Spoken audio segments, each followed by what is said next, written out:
Tom, Wade Taylor IV is the guy to stop for the Aggies tonight. Davonte Davis, if I had to guess, is going to be the one guarding him. He's had to guard Miller. He's had to guard Flagler, George, and others. How do you expect him to shut down or try and shut down Taylor tonight? Morning, everybody. Well, Devo just does a good job of gluing to guys and just kind of, I don't know, I'm not going to say get into their heads because that's hard to do with every guy, but he's good at that. But I'll tell you, Tyrese Radford, he's been hot lately. He lit up Auburn on the road the other day that led to that big road win, and Radford's been playing good ball. So it wouldn't surprise me. They have similar games. Radford, I think, is a lefty, but like Devo. So I don't know. It'll be interesting to see what Arkansas does and how this game plays out. Eric Musselman talked last night about how Devo gets his hand on as much film as possible. He already posted a picture that he's at the gym this morning. I mean, these last few games, he's been pretty special. What do you think clicked, Tom? You know, that's a great question. And he just said he's been in the gym a lot. And so he's not only watching that film, but he's been working on his shot. And it has been better. Not as good at Baylor, but the previous games, it had been a lot better. And when you reach the stage he has as a veteran, third-year guy in the program, it's important to him, and he knows what he needs to do to improve himself. And fortunately, you know, he overcame that one-game absence and has been very focused and a real key to what they're doing right now. And this is a critical time for Arkansas basketball to win a few more games before Nick Smith can get back in the fold, as we expect. You expecting that? When do you expect that? Well, I don't know. I'm just operating on what, you know, Jimmy Dykes said that at the game here recently. I think it was a home game recently, that it was a couple of weeks away. So I would think sometime within the first week of February or right after that. Yeah, Fran Fraschilla said Saturday he didn't expect him to come back. So I don't know what to believe, but you know, that'd certainly be a potential lift for this team. But, you know, I just listened to Coach Muss following these games. He's on his coach's show last night by phone. What do you hear when you hear him talk right now? Where do you think he's at? What's his state of mind? Well, he takes the losing so hard. And you could see from the Baylor game, I got to tell y'all, I was not happy with the way that the officiating was done. And Tommy, I know you don't like to hear it, but I felt like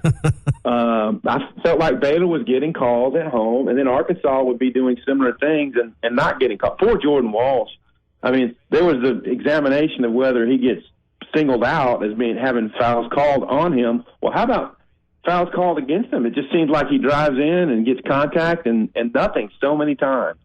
So I felt like it was disparate calls, one side versus the other side in that game. Now, I think he's handling it pretty well. I mean, you hear a guy who's frustrated. He knows two of their best players aren't there, and he knows the guys are trying. And you could just tell he kept saying proud of the effort, I think, the other night. So, they're getting better, and that effort in a lot of situations would have led to a win. It's just that, Baylor shot so many more foul shots, 21 of 24, and, were very successful when they got to the line. So that was the difference in the game. I thought there were 4 or 5 decisions made by the officials in the game that could be questioned, and I thought a couple that were wrong based on the view we had on TV the other day. But this thing with Jordan Walsh, I mean, I know as fans, and I know that there are some in the media that love to criticize officials because they think gets them more Twitter heat and followers and whatever, but this is an ongoing thing. This is not a 1 or 2 game deal where, hey, this ref seemed to not like his attitude or something that was said. This is game in, game out. So this has got to be something with Jordan. This isn't some widespread conspiracy against Jordan Walsh in college basketball. He's got to quit fouling, Tom, and that's the bottom line. We can keep blaming officials, but the reality is this is a game-in, game-out conversation and theme. I don't think there's this grand conspiracy. I think Jordan Walsh needs to play defense more with his feet and less with his hands. Well, I hear where you're going, Tommy, and I did say that about 2 or 3 appearances ago. I said he fouls too much, and, so that's a known thing. But I also feel like some fouls aren't called against the players who are guarding him. So that's the remark I was making. Tom Murphy with us here on the Morning Rush. Tom, when the subject of fouls, this team is the number one team in the conference at getting to the line, top 5 in all of college basketball. Is that the biggest aspect of the game tonight, Arkansas not letting these guys get free throw attempts?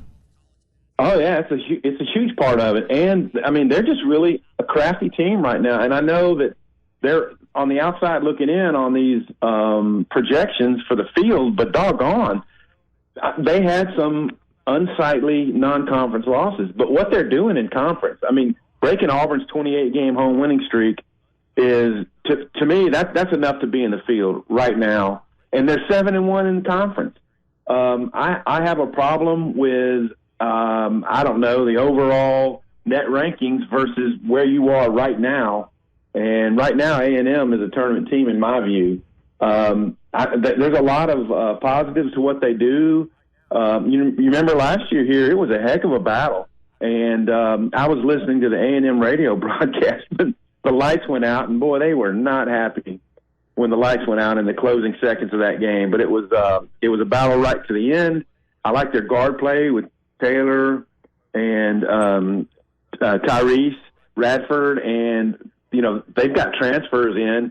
They've got a Wichita State transfer in Dennis, who's a solid player. I mean, just kind of has a all-around type of game, inside, outside, physical rebounding.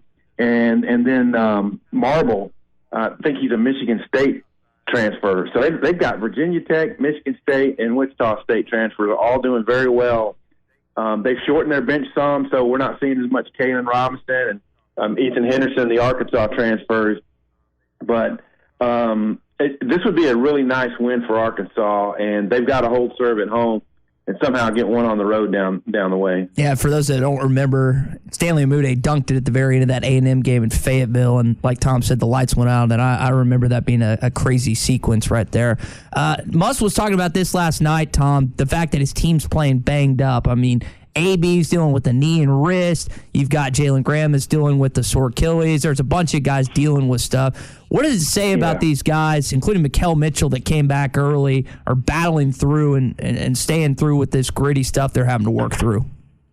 Well, I think they understand, you know, they're at a crisis point in the season, and they've got to keep winning some games, and they bought in. I mean, the Mitchell brothers. You think about the time Mikal spent on the bench, not getting a lot of action in the first few weeks of the season, and now, I mean, you feel like he's a pretty key component in the rotation. Graham, you know, I've argued for more playing time for him, but then we see the flip side of it is when his baby hooks and stuff aren't falling, that there's some defensive deficiencies, and the free throw shooting is an issue too. So, I don't know. You do admire these guys for all battling through stuff and trying to give minutes where they can. And, I mean, Musselman and his staff, they're really being tested right now in finding the right combinations, who's hot in certain games. And but you do admire these guys for wanting to be a part of it. Tom, let's shift gears, talk a little football. Tomorrow, Sam Pittman, I know it's National Signing Day Part 2, or whatever you want to call it, with the official signing day, because it's not the early signing period. But here's the big news for me tomorrow. Dan Enos, Marcus Woodson, Deron Wilson, going to be some of the new staff members that you get a chance to talk to, and ask some questions. What are you most looking most forward to in visiting with some of these new coaches on Coach Pittman's staff? Right, and you're right. When you think about it, well, this is a signing day press conference. Okay, Shamar Easter, there might be a few others. Okay, great. Oh, wait, we're gonna talk to these coaches. Yeah. The most important thing to look forward to is the roads being clear, getting into campus for me. And I do plan to go in, obviously, and talk to these guys because there's so much. You know, it was half of his staff turned over, which was equal to his first year here. How good are they at recruiting? You know, what are their areas of recruiting? What are the responsibilities going to be like? Marcus Woodson is a co-defensive coordinator. You know, what does that mean? So we get to ask Sam Pittman these types of questions. With Dan Enos, it's reuniting with Sam Pittman and the Arkansas fan base. Felt like we got along with him great when he was here the first time through. I talked to Austin Allen the other day, and so many of these former Arkansas players are happy and fired up that Dan Enos is back. He's thought of as one of the great quarterback developers. So a whole lot to talk about with the new coaches. Pittman was part of that early Bielema staff, and a lot of people will say Bielema's downfall, and I don't think you disagree, was he wasn't able to upgrade on staffs when he had to make changes. Now, this is the first coordinator changes that Pittman's had to go through. And I don't think we can answer the question yet, but I think it's fair to ask the question. We can't answer it. Has Sam Pittman upgraded with his coordinators? I guess maybe we'll get to know these guys a little better, particularly Woodson, because we don't know, and we know more about Enos. But I think that's something people will be watching close, Tom, as the staff gotten better or downgraded a bit with two coordinator changes. That's a great point, and you're right. I mean, that was a Brett Bielema thing. When he talked about replacing coaches, he always said, I think of this as an opportunity to get better. And I think we have demonstrable proof in some of the cases they did not get better. For instance, replacing Sam Pittman with Kurt Anderson. They just didn't get better. And so you're right, the jury is out. But what we know of Travis Williams so far, he's going to be very, very aggressive. I think we're going to see that players are really bought into what they do. And he knows the task before him. They were a great pressure team last year, but they gave up a ton of passing yards. So they have to be better in coverage. They have to get their hands on more balls. They have to put quarterbacks in more difficult situations.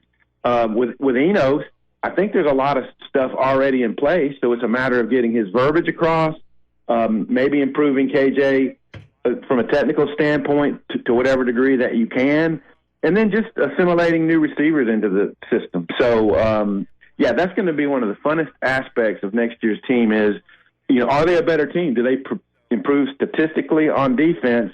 And can they be a higher percentage red zone offensive team? Because, I've said it over and over here.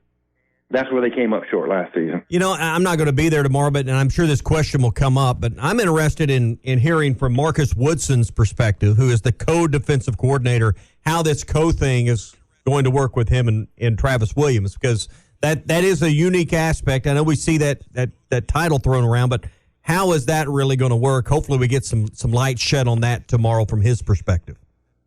Yeah, and then I think that the answer from Sam Pittman, who I guess he'll talk first, would be that Travis Williams he has the title defensive coordinator, so he'll make the calls. But obviously, a lot of input from Marcus Woodson. His salary is not near the same as Travis's, so sometimes to get a guy to make a move like that, you have to give more of a title, and and so I'm sure his input will be valued and needed. Shamar Easter the only guy they're going to sign tomorrow? Is there another, Tom, is there any, and I know recruiting's not your main subject, but is there someone I know He's the one they better sign tomorrow. Yeah. Put it that way. They've got He's the one you're expecting to. Two kids that are potentially looking at Maryland and you and maybe someone else. Like, I don't know the update on their status, but it's going to be a very short signing day, I would expect, based on the list that you've already signed. Right, yeah. I mean, based on who you signed in the early period and then the additional portal guys, I'm not sure the total number. Richard would be better suited to address that. But Easter's a guy who, if you believe his tweet, he's in the fold or will be. So they should be restacked at tight end. And so Morgan Turner will have a good first group to work with after the bowl. And we know that Dan Enos will use tight ends and use multiple tight ends. So, I don't know. I think 2023 is going to be a fun year. I think it's going to be, the schedule relents just a little bit, which is huge for Arkansas. And we'll be keeping track of the whole thing. See, I think it's a huge spring because you go back to, this new staff, and you've had a huge turnover. 4 of the 5 on the defensive side of the ball, a couple new guys offensively. You got to figure out as a staff what we got to go get in the portal after spring, because you think you know what you got. You can watch some film on some guys that you've had or practice tape, but I think what was it? Matt Landers was one of the guys that comes to mind that showed up after spring in that late portal period. This may be a huge late portal period to watch this year for Sam Pittman. Yeah, and I agree with that, and I do think that they're going to hopefully spot some areas where they're going to need more. Maybe more DBs. The numbers seem to have dropped some. And then, honestly, seeing how these receivers work out in the spring, because there's not a whole lot of major college experience in the group that's coming in this year, as opposed to a Matt Landers who had been at Georgia and a Jaden Hazelwood who'd been at Oklahoma. You kind of knew what you might be able to expect, but you've got some center-bodied, taller guys, and they've got to learn how to get off jams in the SEC. I mean, there's some physical cornerbacks that will man you up, and so I think the spring is going to be a real proving ground for a lot of guys.